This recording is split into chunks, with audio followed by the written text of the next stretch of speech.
There are at least 43 Democratic black women running for House seats in the upcoming midterms. The Democratic National Committee and the Democratic Congressional Campaign Committee have reportedly only endorsed Lauren Underwood from Illinois. And that's leading to concerns on the left that despite the Democrats' persistent focus on race, they aren't serious about backing women of color who want to get elected. This take from Axios for their headline example, Black women candidates feel slighted by Democrats. Let's see what our panel thinks.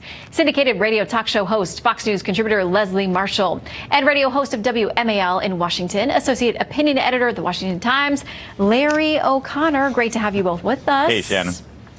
Good to be here, Shannon. Okay, so let's talk about this. We have the DNC's political and organizing director, Amanda Brown Learman, saying African-American women are the backbone of the Democratic Party, and we know we can't take them for granted. That's why we've made meaningful investments in our state parties in order to turn out and engage women of color. And yet, of the 43 running, Leslie, only one says she's got national support. What do you make of it? Well, I think in addition to wanting to back new candidates and new blood in the Democratic Party, whether they're female and whether they're African-American or not, and especially this group of individuals, we want to win. If you look in Massachusetts, for example, even the Congressional Black Caucus has backed not the African-American woman who is running, but the incumbent who is a white man, Michael Capuano. And the reason for that is when you look at the numbers. And he just is slated to win his bid for re-election. And you've got to go with that because we certainly want to not only keep what we have in the House and the Senate, but we want to flip it. Having said that, Shannon, if you look at the polls, 92% of African Americans don't like the president. 59% call themselves Democrats, and many of them that call themselves independents end up voting with Democrats. So I don't think Democrats are very worried at the end of the day when you look at the numbers. And Larry, does that get to the point? Because I think it was DNC Chair Tom Perez who said we cannot take African Americans and African American women for granted. Right. But with those numbers, does it suggest to you that maybe they are taking them for granted? Yeah, exactly. I think Leslie just confirmed that sort of attitude. I don't think she means it in a mean-spirited way. I mean, it is politics, and you go with the winner.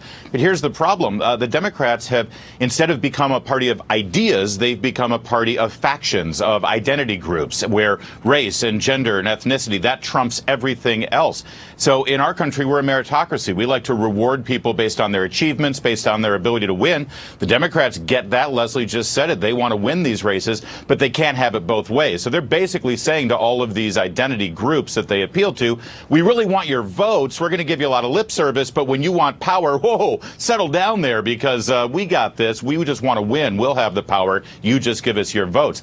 Frankly, as a Republican, I'm sitting back, I'm popping the popcorn. I want to see how this turns out. Okay. Well, as this plays out, one of the things we know is that for a first-time candidate, it is always exceptionally difficult to raise money, especially against an incumbent, and even more so for African-American candidates. I mean, the numbers are there. But Leslie, without the support of a national group, it seems like it's a really tough thing for them to make up. I mean, it costs a lot of money to run for Congress. It does. That's no question. But, you know, that aside, should we, regardless of party, should we just be saying, oh, well, we're going to support this individual because of their gender? Remember all the hell we got for, oh, you shouldn't just vote for Hillary because she's a she, or for their cultural background or for their race? No, you want to put the best candidate forth. With regard to the money, Shannon, there are some groups out there like Emily's List, for example, that write checks to women, especially Democratic women that are running, whether African-American or otherwise. And also with regard to the Democrats in California Democrats didn't put their money behind Senator Dianne Feinstein. And right now she's leading, she's cleaning up, and she's getting money, a lot more money than they could have written a check for. All right, final word to you, Larry. Well, listen, I agree with Leslie that I think the best candidate should win. The problem is the reason that people caught hell over saying, gosh, if you're a woman, you should vote for Hillary Clinton is because that's exactly what you guys did. I mean, by any objective measure, Bernie Sanders was actually the stronger candidate, but you ended up with Madeleine Albright saying you're betraying your gender if you don't vote for her. That's very dangerous rhetoric, and I think you need to do something to correct that. Well, we'll see if you can. I think that there was a line along the lines of something like a special place in hell for women who don't were the words. Vote for women. Okay, now that we're done with our identity politics debate, Leslie and Larry, great to see you both. See you again soon. Thanks, Jen, and congratulations.